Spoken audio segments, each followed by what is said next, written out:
Welcome back. This is the second video for algebra tiles.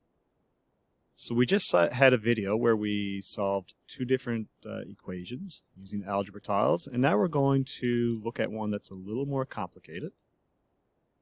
So we're going to solve 3j minus 3 equals 9.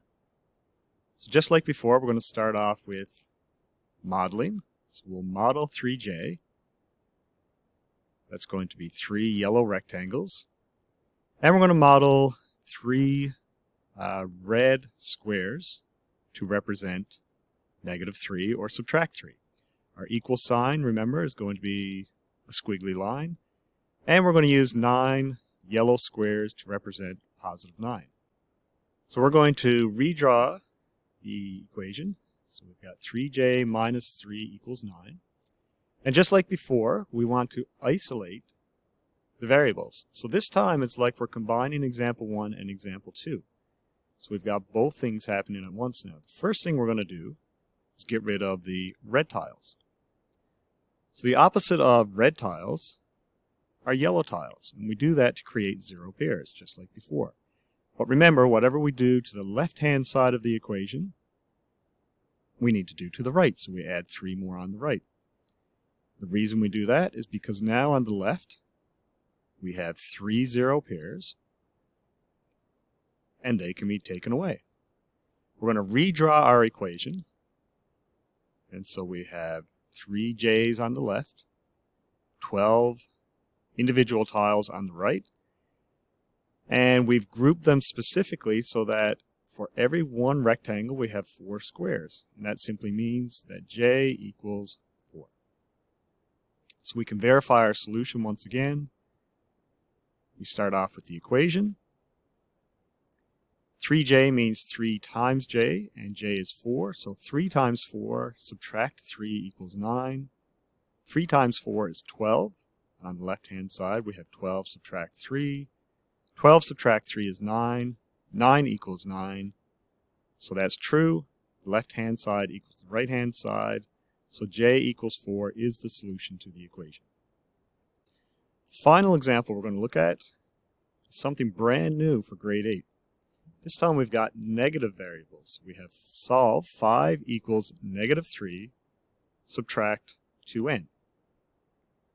So we're going to model 5 equals -3 would be 3 red squares, and -2n or subtract 2n, we're going to use 2 red rectangles. So we're going to redraw this again.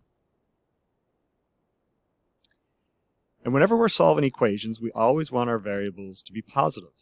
And so this time, the way to make our variables positive is we're actually going to add 2 yellow rectangles on the right because we want to get rid of the red rectangles. And they don't just completely disappear because if we add 2 yellow rectangles on the right, we have to add 2 yellow rectangles on the left. Once again, the reason we do that now is because, as we can see, we have 2 0 pairs. They can disappear now because 0 just equals nothing. And if I redraw my equation, I have 2 yellow rectangles on the left, 5 yellow squares equals 3 red squares. And so that looks a lot more like example number 3 now that we just finished doing. We want to get rid of the 5 yellow squares. And so to do that, we're going to add 5 red squares. But if we do something to the left-hand side, we add 5 to the right-hand side. And I'm going to get a little lazy here now, and we're just going to make one big 0 pair out of all those counters on the left, all the tiles on the left. We have 5 yellows and 5 reds, so all together that equals 0, and we can make that disappear. So we'll redraw our 2 yellow first, 2 rectangles equals, and we'll redraw the 8 red squares. They kind of line up and they're in 2 groups.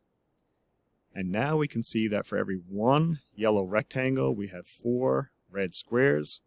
So n equals -4. We can verify the solution. So we start off with our equation. So -3 subtract 2n means -3 subtract 2 times n is -4.